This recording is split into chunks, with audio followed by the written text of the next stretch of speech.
Ssentebe w'ekibiina ky'NRM era ye pulezidenti w'eggwanga lino Yoweri Kaguta Museveni alidde mu ttama bw'alagidde buli kiise yeenyigidde emivuyo egy'okukyankalanya akamyufu k'ekibiina akwatibwe. Once there is any suspicion, we shall check. We shall go to the village and we shall get the facts and we shall go for you.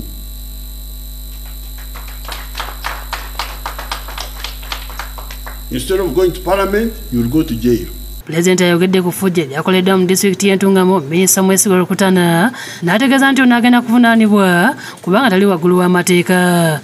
We had a minister who beat people and had to was seen with guns.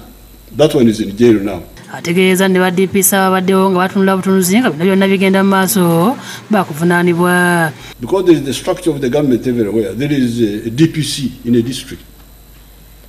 Why should people be beaten and you are there and you don't act? And you wait for the president to come and put pressure on you. If you don't do that, I go for you. Asinzidde ku kitabo ky'ekibiina ekya Ddondo abadde agenza okwongera okutanya ku nsonga z'okulonda. Alagidde akakiiko k'ebyokulonda akakulira Dr. Tango Doi okuddamu okwekenneenya ebyavudde mu kubala obululu mu bitundu byonna. Awaabadde obuvuyo nga kinaazuulibwa nga waliwo abasaze bannaabwe ensawo nga si babadde balina okubeera abawanguzi akakiiko kabakoleko mulina okusiba emyaka 7. Jail why? Because you have committed forgery. It's called forgery. And I checked the sentence for forgery, I think it's 7 years.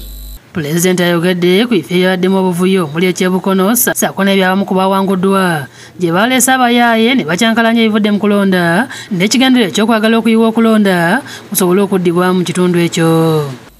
The one of Namuganza. People were beaten. I think 12 people were beaten, cut, even cut with the panga, 12 people in the first day. Some of the people had been arrested and given a police bond. Somebody was cut people. You give him police bond. We made it clear that there will be no police bond for anybody who has attacked Ugandans.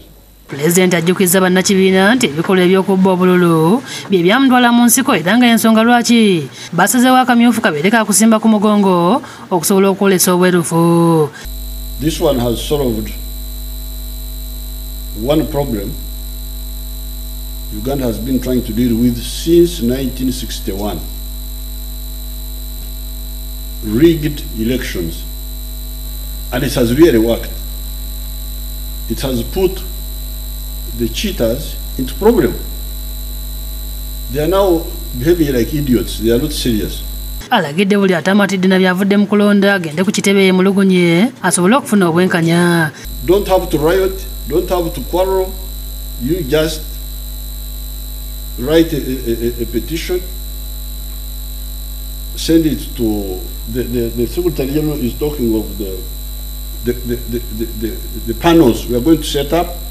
Akasezza nti gavumenti yaggula ekyuma ekiraba omuntu amaze okulonda aleme okuddamu okulonda ogwokubiri nga bwe kyabadde mu kamyufu. We must have digital recognition of voters using the biometric.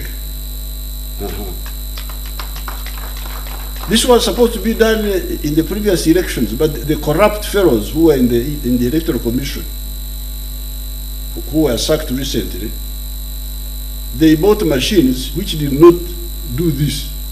Atongozza okugabira bassentebe b'ekibiina ku mutendera gw'amagombola pikipiki nga zino bagenda kuzitambulirako okunoonyeza bannakibiina akalulu mu kulonda kw'omwaka ogujja. So now the sub-county chairpersons will get. That gap is also finished. We are now going to remain with vehicles for the district because we want to have four-wheel drive pickups. N'okudda beemulugunya ku by'okugaba eggaali eri bassentebe ab'ekibiina ku mutendera gw'ebyalo. Riding a bicycle is healthier than these motorcycles because you are exercising. Robina Nantale yakusakidde eggulu eno ku Lwabukedde TV.